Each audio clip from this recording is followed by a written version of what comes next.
Om Namo Bhagavate Vasudevaya. Om Namo Bhagavate Vasudevaya.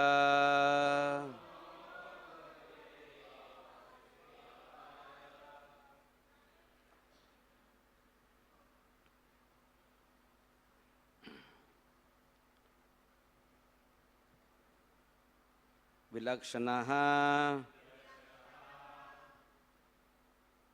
Sthula Sukshmat Dehat Atma Ikshita Swadrik Yatha Agni Darunaha Dahayat Dadakaha Anya Prakashaha Vilakshanaha Sthula Sukshmat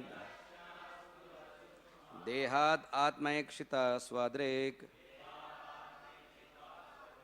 Yathagnir Daruna Dahayat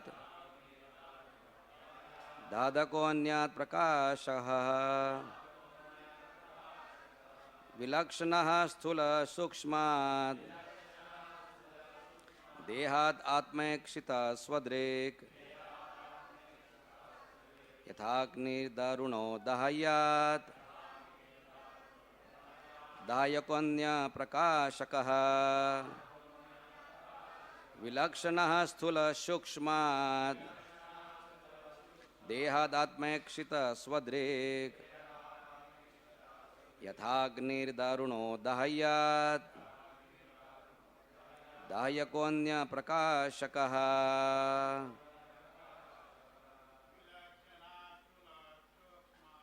Vilakshana Sthula Sukshmat Dehad Atma Ekshita Swadrik Yathagnir Daruno Dahayat Dayakonya Prakashakaha Vilakshanaha Sthula Sukshmat Dehad Atma Ekshita Swadrik Yathagni Daruno Dahayat Dayakonya Prakashakaha Lakshanastula Sukshmat Dehad Akshmekshita Swadrik Yathagni Daruno Dahayat Dayakonya Prakashakaha. Ladies, Lakshanastula Sukshmat Dehad Atmekshita Swadrik Yathagnir Daruno Dahayat Dayakonya Prakashakaha. Vilakshanaha, having different characteristics. Sthula, from the gross, Sukshmat, and the subtle. Dehat, from the body. Atma, the spirit soul. Ikshita, the seer. Swadrik, self-enlightened. Yatha, just as. Agni, fire. Darunaha, from firewood. Dahayat, from that which is to be burned. Dahayakaha, that which burns. Anya, other. Prakashaha, Prakashakaha, that which illuminates. Translation prepared by the disciples of Srila Prabhupada. Just as fire which burns and illuminates is different from firewood which is to be burned to give illumination. Similarly, the seer within the body, the self-enlightened spirit soul, is different from the material body, which is to be illuminated by consciousness. Thus, the spirit soul and the body possess different characteristics and are separate entities. Purport. It is analytically demonstrated in this verse that one should never falsely identify the ego with the material body. Such misidentification is called false ego or material illusion. The following question may be raised. Since it is commonly known that the Supreme Personality of Godhead enlightens the conditioned soul, why is the term Swadrik or self-enlightened used in this verse? Srila Vishwanath Chakravarti Thakur explains that although the Supreme Personality of Godhead certainly furnishes consciousness to the living entity, the living entity, being endowed with the potency of the Lord, has himself the capacity to revive and expand his pure consciousness. He may therefore be considered in a secondary sense self-enlightened. The example may be given that gold or silver domes brilliantly reflect the rays of the sun. Although the light comes from the sun, the inherent properties of gold and silver can also be considered causes for the brilliant reflection, since other substances do not possess suitable properties to reflect the sunlight. Similarly, the spirit soul can be considered Swadrik or self-enlightened because he possesses characteristics by which he can brilliantly reflect the potency of the personality of Godhead, thus illuminating his existential situation, just as gold or silver dome shines due to its reflective properties.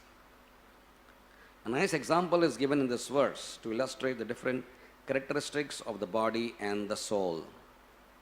Fire, which burns and illuminates, is always different from that which is burned for illumination. It may be said, however, that fire is present in an unmanifest form within wood. Similarly, in the conditioned life of ignorance, the spirit soul is present, though unmanifest, within the body. The enlightened condition of the living entity can be compared to the act of arousing fire within wood. Just as fire quickly burns wood to ashes, similarly the spirit soul, when enlightened, burns to ashes the darkness of ignorance. We are conscious of the body. Therefore, it may be said that the body is illuminated by consciousness, which is the energy or symptom of the spirit soul. Identifying the body and the soul as one is just as foolish as considering fire and wood to be the same. In both cases, the intimate circumstantial connection between fire and wood, or between the soul and the body, does not alter the fact that fire is different from wood, or that soul is always different from the body.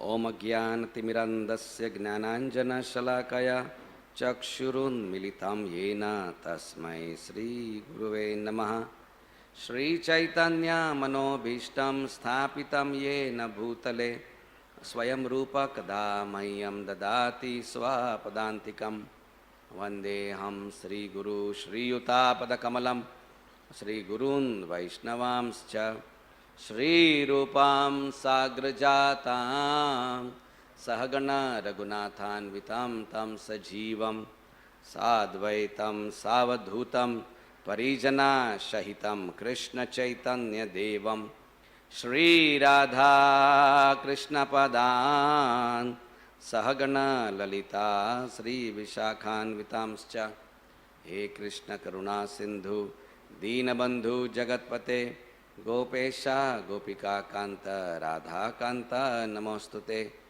Tapta Kanchana Gaurangi Radhe Vrindavaneshwari Vrishabhanu Sute Devi Pranamami Hari Priye Vanchakalpatarubhyascha Kripa Sindhubhya Evacha Patitanam Pavanebhyo Vaishnavebhyo Namo Namaha Shri Krishna Chaitanya Prabhu Nityananda Sri Advaita Gadadhara Sri Vasadi Gaura Bhakta Vrinda Hare Krishna Krishna Krishna Hare Hare, Hare Rama Rama Rama Hare Hare. We're reading from the 11th canto, chapter 10, text 9, the nature of fruitive activity.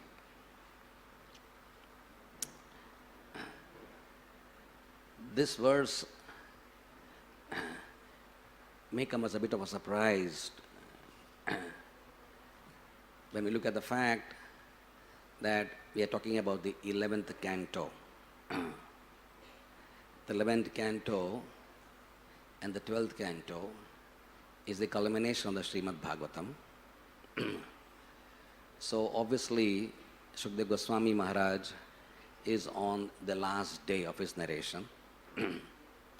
And not the last day, probably the last few hours of his narration. And Maharaj Parikshit has heard extensively, along with so many thousands of sages of a very high caliber, with a deep realization, with deep self-realization, and deep insight into the nature of the material and spiritual world. Such people are sitting in the audience in front of Shukdev Goswami. And yet, it is surprising that we're talking about the body and the soul. We're talking about the difference between the body and the soul in the 11th canto. After the Ras Panchadhyaya is over, Krishna's intimate pastime of Vrindavan are over, everything of a very deep, personal, and almost sometimes even esoteric nature has been spoken about in great detail, rather, never ever spoken in the past by any Bhagavad Kathakara. That was spoken for the first time in Shukdev Goswami. And yet, at the culmination, Maharaj Parikshit has to be told again that please understand that you are not the wood, you are the fire within the wood. It is very surprising. And that brings us to the very important understanding of how Krishna consciousness is so practical and it is so fundamental. Even ourselves, some of us who are here as students of the Srimad Bhagavatam, over the years we have heard also Bhagavatam many classes, if not dozens, hundreds. Some of us have heard thousands of classes by now, literally thousands of classes by very exalted personalities who have deep insight into the Bhagavatam. Our spiritual masters have spoken. But is it not true when we look at ourselves that even now that we're hearing Bhagavatam, maybe in our Gopinath Mandir, we're doing it for the second time, right? Or third time. Second time. There's a second cycle of 18,000 verses getting over within the next, before the year ends, probably we'll finish the Bhagavatam second time fully, right? So, but how many of us can really claim that we have understood this point as yet? What is spoken in this verse? Have we all deeply, thoroughly, undeniably convinced of the difference of the body and the soul? It comes as a very strong reminder, and a call for deepening our seriousness to understand this basic fact. There is no question of understanding deeper aspects of Krishna consciousness if this first step is not cleared. And all conditioning which we may have, or rather we do have, is at best only theoretical and only intellectual, but not realized, not yet, let's say, realized, right? And therefore, in the 11th canto, we are blessed by Prabhupada's disciples and Shukdev Goswami to again remind us that we need to work on our basic understanding of Dehino Asmin Yatha Dehe. It is striking that Krishna had to use that in the second chapter and tell us that you are not Deha, but you are Dehi. You are the one residing within the body and not the body, right? The same thing Krishna is speaking here again in the 11th canto.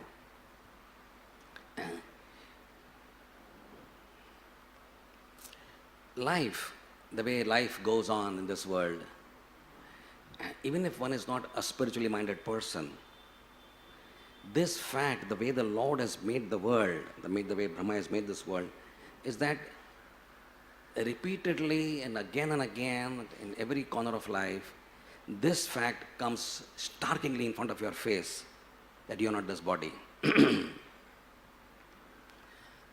A person is brought to the casualty. He had chest pain at home, or he was gasping for air, or something happened to him, and he was sitting there reading his newspaper or watching the television or whatever he was doing. But suddenly something happened and said, Kuch ho raha hai, something is happening to me. And the relatives know there is something serious. Maybe he's sweating, maybe he's a little dizzy, maybe they can see that something is impendingly critical happening here to the person whom they love. Put him in the car or an ambulance and they rush him to the hospital and said, sorry sir. The CMO sees the body, feels the pulse, takes an ECG, looks at the eye, pinches him here and there to see for pain sensation. The ECG is a flat line. He said, sorry sir, we can't do much. He's no more. Right? How many times we have seen this? How many times we have heard this? Right? We have heard it many, many, many times. Right? That a few seconds back, our loved one was watching television, his favorite program, or watching reading his favorite newspaper, and within the next 5 seconds, he's declared no more. Right? Immediately it comes to our heart that the person is gone. My father is gone. My mother is gone. Right? It hits us very hard. And because it hits us so hard, the first response is, please doctor, can you just see something must be there? I mean, can you not do something? Can you not give him a shock or something? Because it is so hard on the consciousness, you just can't even accept it. So first response is denial. First response is obvious. Nobody just accepts that it can ever happen. Said, there must be something you can do, doctor. Can you just call the senior person, somebody, your cardiologist or intensivist, somebody, can you do something for him? Sorry, look at this. Yeah, I would have done something if the line was having some waves. He has no waves anymore. Right? So where life is arranged for all of us in what we call as Mrityu Loka, the way we are living, it is just so powerful a lesson on a daily basis to force you to understand, even if you are so, cripple-minded or hard-hearted or insensitive or deeply illusioned, that you are not in the right consciousness. You are not this material body. Right? And of course, those people who, because your loved one is gone, the next response is to, first denial, and then it hits you very hard, and you break into a cry. You just cry. You lament so bad that your father is gone or your loved one is gone, right? And then you know that the elder son has to go. The elder son is crying. He knows he has to do this vidhi of putting fire to his body of his dear father. It is so clear that the father is not there. This is his body. It is just so clear. It is just so obvious that there is no mistaking over there that my father is still there. It is just so clear that I'm putting. He would never do this to his living father, obviously, putting fire to his body. It is just so obvious that it is his external dress which is lying on the crematorium ground, right?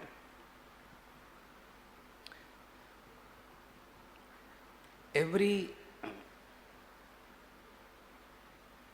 which is arranged in Vedic life is for this purpose. When we look at it with a sense of scrutiny, then we see that from the beginning of life to the end of life and even beyond life, every sacred information given in our scriptures is to simply bring to light this fact, to always live in this consciousness that, my dear sir, you are not this body, right? Obviously, the Garbhadan Sanskar is for that.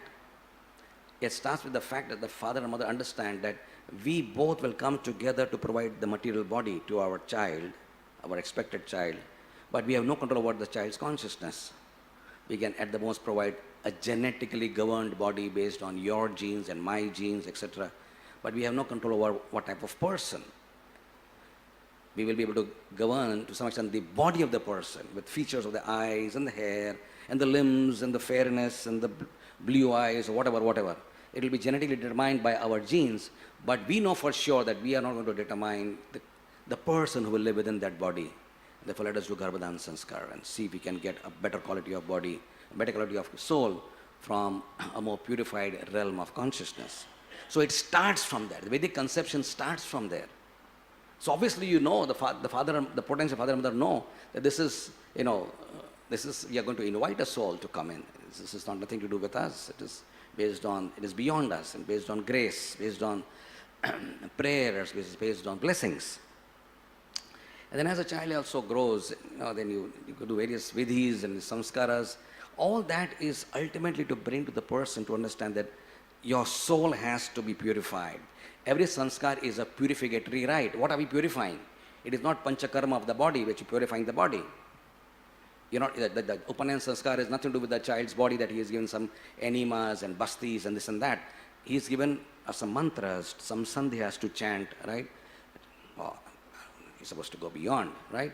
You are a 7-year-old child, okay, now start doing Ramadan or start doing the samskar or whatever, right?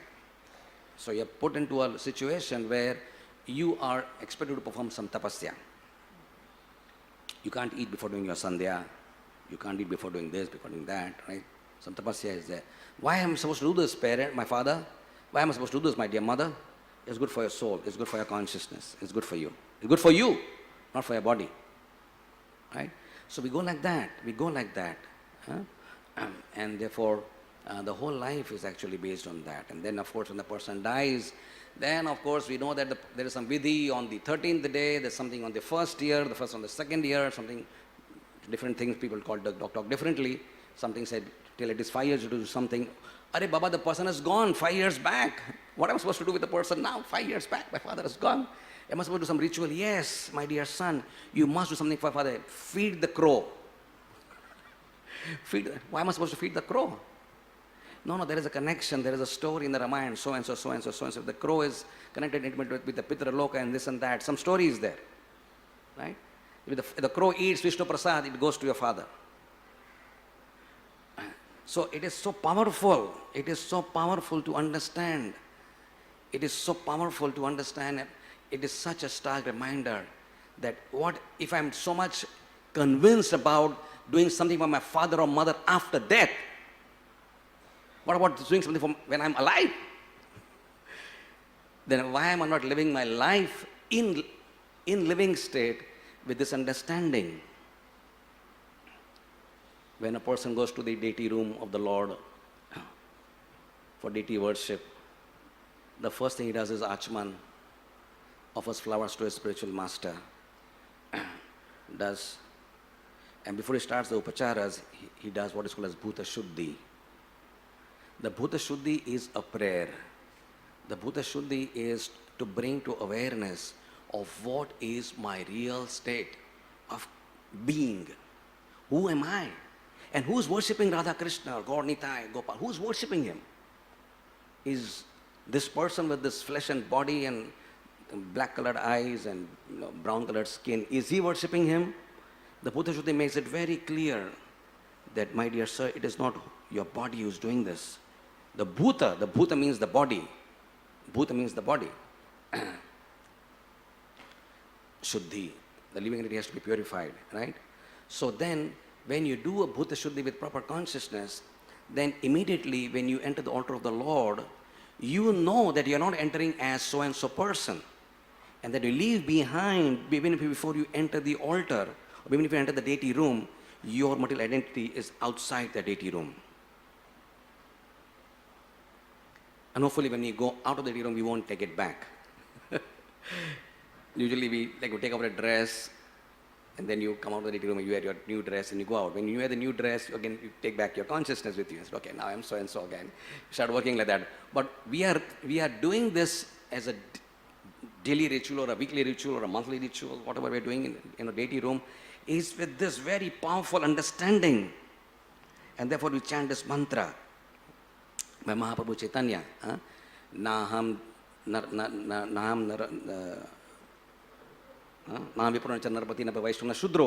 right?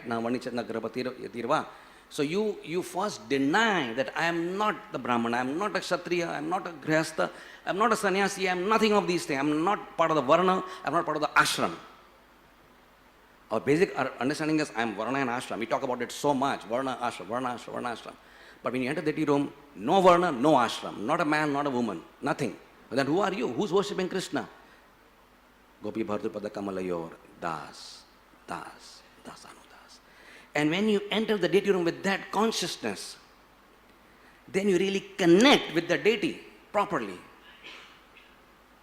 Then actually it's your yoga, bhakti yoga is to connect with the Lord whom you are worshipping with flowers or incense, or dress or chandan, arti, mantra, bathing, shringar, whatever you are doing inside the altar is when you connect with that, then you are worshipping the Lord properly. Otherwise, whatever fancy dressing you have done, it's nice to look at. And yet, the purificatory benefit obtained thereof may not be so strong. Right? And therefore, it is so important to do that Bhuta Shuddhi properly. Right? To chant the mantras properly. Because it invests in the pujari a state of consciousness. It is a conscious worship of the Lord. Krishna consciousness means being conscious of everything. It starts first being conscious of your body. And I'm not the body. It starts being first conscious of your body. This is my body. Right?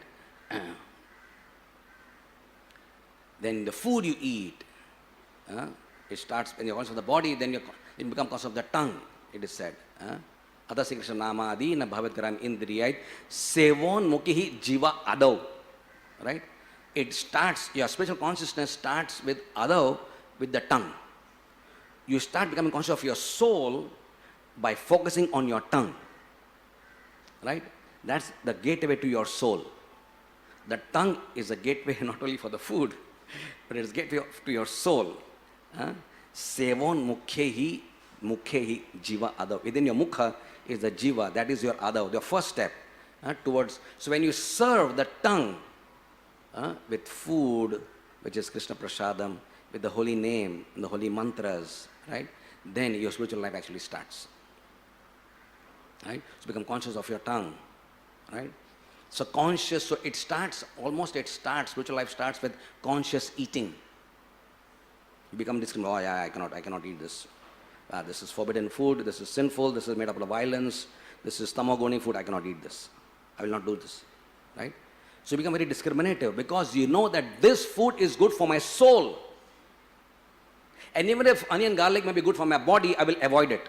Some will say, well, why don't you eat onion garlic, you guys? It's good cholesterol and this and that. We don't care about cholesterol, okay? We don't care about all this stuff. Cholesterol and this and that. We don't care about that, right? We have better methods to take care of cholesterol. Maybe we'll take a pill if required. But we will not allow ourselves to eat onion garlic just for cholesterol's sake. Because I'm not this body. And my acharyas have told me that this is bad for the soul. You got this tamasic energy. I will not eat that. Tea may also have some good medical value. Tea is good for, people know that tea improves metabolism. Everyone knows that, but we will not have tea. So Krishna consciousness is not about health. Krishna consciousness is about reviving your original consciousness. And if something is good for your health, you take it along with you. If it doesn't, you just reject it. That's not a consideration. The primary consideration is this good for my soul? That's it. That's the whole thing. Right? So conscious eating, conscious dressing, right? You dress in a particular way to remind you of, oh, I'm a devotee, I wear dhoti kurta. I wear kanthi and tilak wherever I go. Why? It reminds me that I am a servant of the Lord. The moment I go to the bathroom, right, and I finished my bathing process, I apply holy tilak for 12 parts of my body. It's a reminder. My day starts with that. The tilak is a strong reminder in a devotee's life that body is the temple of the Lord. And my Lord resides in my heart. He's on the altar also, of course. He's in the heart of all living beings. And is the same Lord as Gopinath, Vrindavan Chandra, Radha Madan Mohan, Vrindavan Bihari are in my heart also. And because he resides in my heart, my body is a temple of the Lord. Just like this is the temple of the Lord. There have been 9 doors to this temple, let's say, for example. So there are 9 doors to my body also. Right? And therefore I sanctify this body with chanting. Not just, I don't do this with the tilak, correct? I chant the mantra, Keshava, Narayana, Madhava, Govinda. That reminds me this is for the Lord's seva. In this way, Krishna consciousness is such a beautiful, beautiful process. Nothing superior can exist in this world. That every part of the day actually is a stark reminder that you are doing this for your soul. And when we take prasadam also, we do it, see what happens is, what does often happen, or what rather can happen, is the illusory energy being so overwhelmingly present around us can break us down into a state of being where everything becomes mechanistic. And that's where we start losing on the tremendous potential benefits which each of these small rituals are here to offer us. Applying of tilak can offer us tremendous benefit in the very beginning of the day at 4 a.m. or 5 a.m. and 6 a.m., whatever time you got up. It offers you that time when you can remember for the whole 24 hours, this body is the temple of the Lord. Right? But we make it so mechanistic, and we run to the next thing you have to do, or wear the clothes, or come to the Mangala Aarti, it's finished. Right, that's it, done. But if you take a little more, 5 seconds, 10 seconds more, and a little bit more deliberate about it, right, it would make a big difference. It would make a big difference. Definitely, it will make a big difference. Right? So, the whole reason why this is being said here in great detail, and I'm even happy to see that, we should be happy that even Prabhupada's disciples are so grounded in Prabhupada's state of understanding of the Bhagavatam that they are not skipping giving purports even the 11th canto. I would have thought, it's a basic sloka and it's body and soul. And I mean, this is already done so many times before. But there is an elaborate purport for even this basic verse. And I can see this is the language of Ridhan Das Goswami because I've heard him before. This is his language. And he writes like this. Right? And therefore, it is just so pleasing to know that they're doing this because the illusory energy is very thick. Is very thick. In 1930, if you went to the holy river of Yamuna, right, and you dropped a coin from the Keshi Ghat, you'll be able to see the coin on the floor of the river bed, right? That's how pure was. She's still pure, but that's how clean, let's say, she was. That's how clean she was, right? And now, after 90 years, you cannot see anything, right? And that's the state of our consciousness also. That the mirror, the mind is the mirror. Just like a coin, a brilliant coin, a gold or silver coin will shine at the bottom of the river. Even our soul lying at the bottom of our mind will shine forth through the transparency of our mind with the brilliant qualities of the soul. Sachitananda Vigraha. It will shine like that. Right? But because the mind is kalushit, it's contaminated with the anarthas, it doesn't shine. And even we are just seeing the river flowing, but it's a dark, dirty, mucky river flowing. And you're not able to see the soul underlying the subtle part of the mind, the remote part of the mind. And the whole process of material energy is to make the illusion thicker and thicker and thicker. So thick that you can never see your soul. It makes us so absolutely bahirmukha by sensory stimulation. We must, Devotees, of course, have a great advantage that they have transcendental knowledge through the spiritual masters, right? And yet, even devotees are potentially vulnerable to the glamour and glitter of the material energy. And who brings that? The digital world. The digital world is designed primarily to make a person completely bahirmukh and create for the senses tremendous sensory titillation and stimulation. Right? So the more your senses are outside, on the screen or on this and that, right? It is so fascinating to the mind and senses that you just feel that this is the reality. So it's important for us devotees to, who are practicing the science of becoming more antarmukh, doing things for our soul and our consciousness, and doing less and less things only for the body's pleasure, and doing more and more things for Krishna's pleasure, right? To be able to make that differentiation from doing more things for Krishna's pleasure and less things for my pleasure, right? We may have to be very conscious of the glitter and glamour which material energy is tremendously creating. It is interesting to note how this began. When you think about it, that Mahaprabhu Chaitanya came to this world in 1486, right? And that's about the same time Industrial Revolution began. The whole focus of science towards making more scientific gadgets, making life more comfortable, began in the early 15th century, exactly the same time as the Yuga Avatar came to the world. And there is a strong reason why it happens.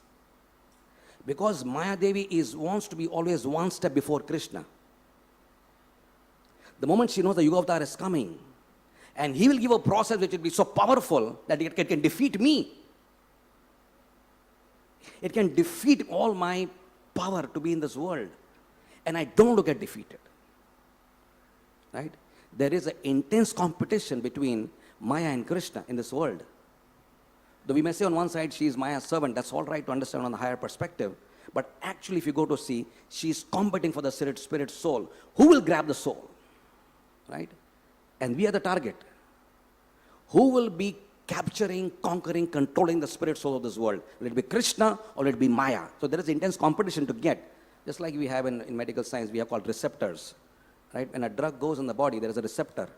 So whether the drug goes or some herb goes, the receptor is on the cell wall. What latches onto the cell wall is called a receptor. Right? There are thousands of receptors on every cell wall of the cell.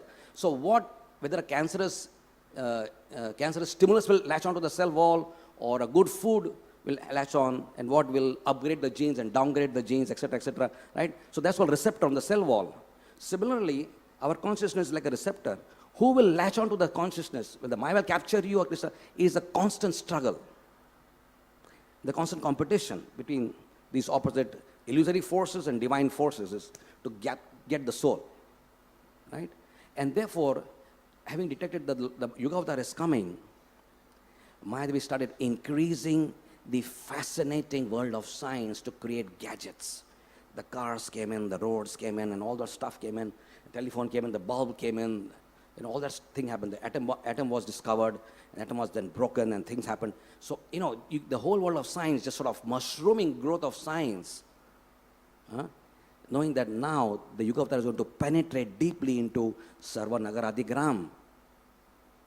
So before Savanagadigram takes place, she went into Savanagadigram also. Right? And therefore there's a competition. Who goes into the Nagaradigram before? Right? So the net is going to the Nagaram. The net is going. The illusory energy is called net, of course, right? Internet. Maya Jal. Jal means net, right? So she is going to every town and village before we can go.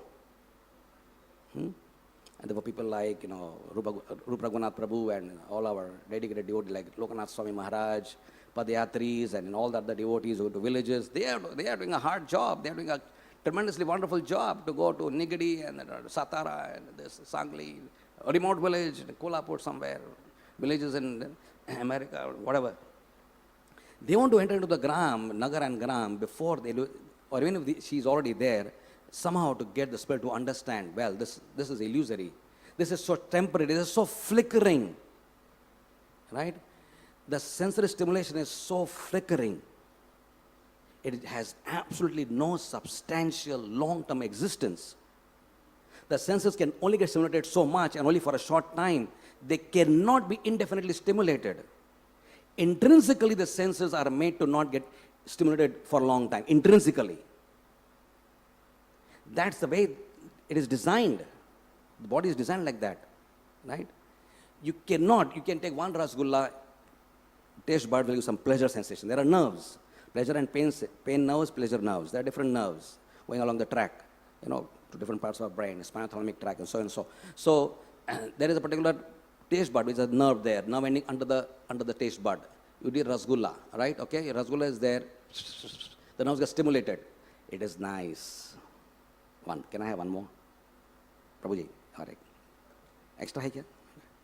Prabhuji, bahut sara, le. Okay, so he is very merciful. That devotee is very kind to you. He says, okay, it takes two. One, you get one free. You get two more, right? You eat 5 rasgullas, okay? Now, everyone knows that even if he had a bucket full or a drum full of rasgullas, and he said, Prabhu, ye sab aapka hai. This whole drum is yours, right? After eating the 6th and 7th rasgulla, it will not give us the same pleasure.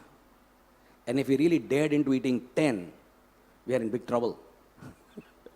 Because the sugar is going to rise so much, you're going to feel dizzy. Sugar will jump from 90 to maybe 220 suddenly, right? And if you had even more, the senses cannot be indefinitely stimulated. Yahi samsparshaja bhoga dukhoyenavate. Then Krishna is very clear about it.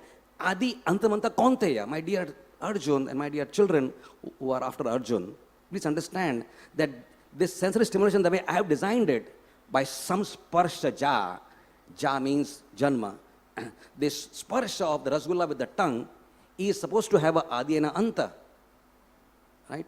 And every sense, the ear, the genitals, the stomach, the skin, blood, everything, all the senses, all the gnanendriya, karmendriya, everything will have a adi and a anta. And therefore Krishna warns all sadhakas, nate shwaramate buddha.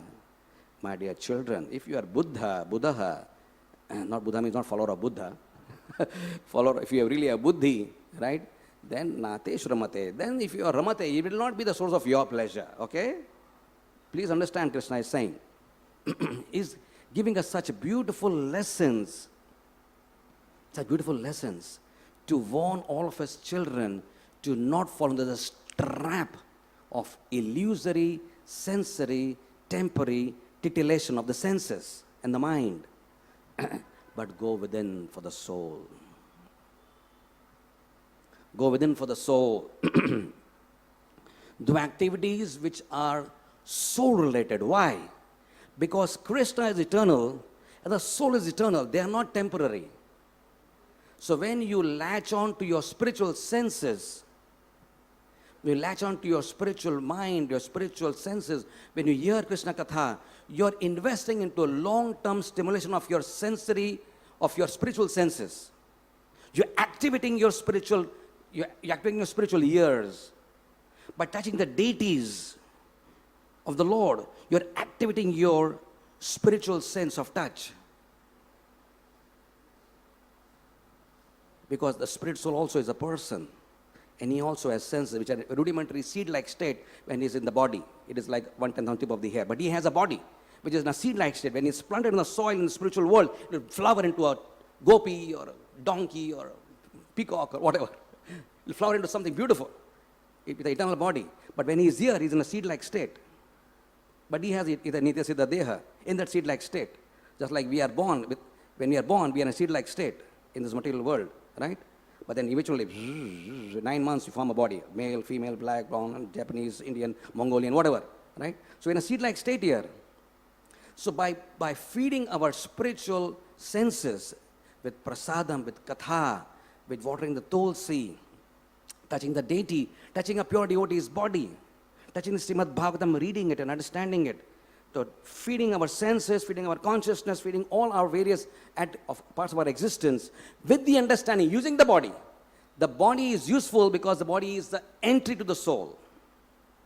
Right? So the devotees are not trying to reject the body like the Mayavadis. They accept the body, they embrace the body, they welcome the body, they maintain it in fact, they maintain good health, they take herbs and yoga and this and that, right? Because they want to keep the body fit so that it can keep on receiving the inputs of Krishna consciousness till they die. Till they die in this body. Right? So therefore, maintaining the body also has a spiritual purpose. Right? And therefore, we cannot but just appreciate the beauty of the process which Prabhupada has given us. It is just absolutely so fascinating and beautiful. And the more we appreciate with gratitude in our hearts, the more we'll embrace this process with so much more enthusiasm and with so much more eagerness. How can I get in more and more and of this? Right? How can I hear more? How I can serve more? How I can love more Krishna and the devotees? How I can just do everything more? Just like the karmi wants more, we also want more, right? But we are more with a different ideology. So therefore, let us pray to the Lord to always give us that impetus. What the Lord wants to see is sincerity. That's what He wants to see in our hearts, right? He wants to see sincerity. And if He sees sincerity, then He will take the role of being our informant, to be our guide Himself. Krishna is absolutely so personal with the spirit soul. He is there with the spirit soul. He's the closest thing to the spirit soul. There's nothing more closer. In fact, you can even count the distance. I don't think they can even count the distance between the soul and the spirit soul. They're absolutely together. They're almost like united. They are one. There's not even a meson of a space between the two. Right? Krishna says so kindly, Dadami buddhi yogam tam yena mama upayanti te. Krishna takes it upon Himself. He takes charge of His children, His devotee children, His boys and His girls, right? And all children of this world. And He says, I will take it upon myself to give you the impetus, to give you the ongoing inspiration to carry forward. To carry forward. The Dhammi Buddhi Yogam Tam Yena Mamu. How you can come even closer and closer and closer and closer to me. That's our goal, to become closer and closer to Krishna. So through this journey of life, before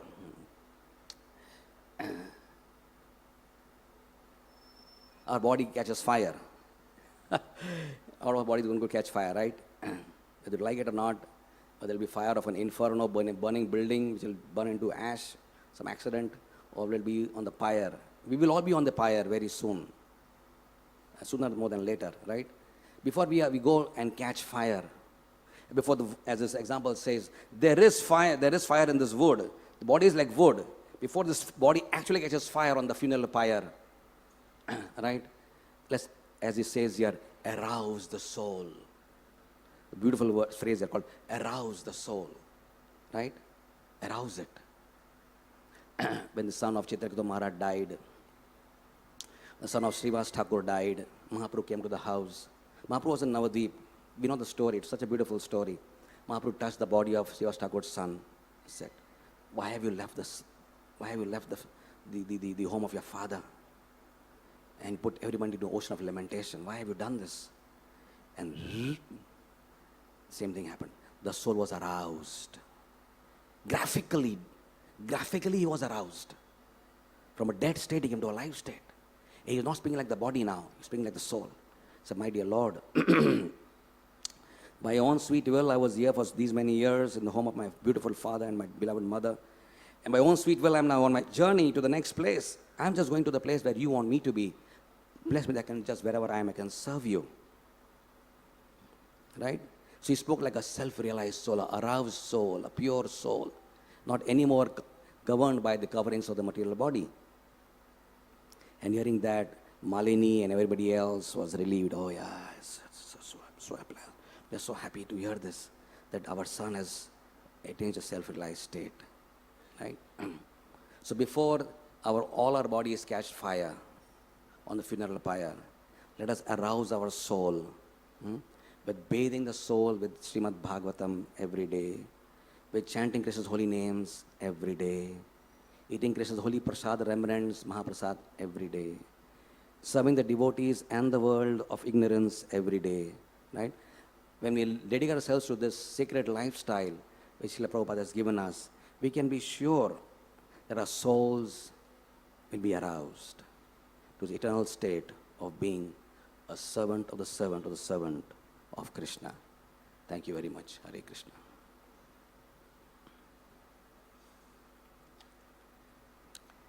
Is there any questions, comments?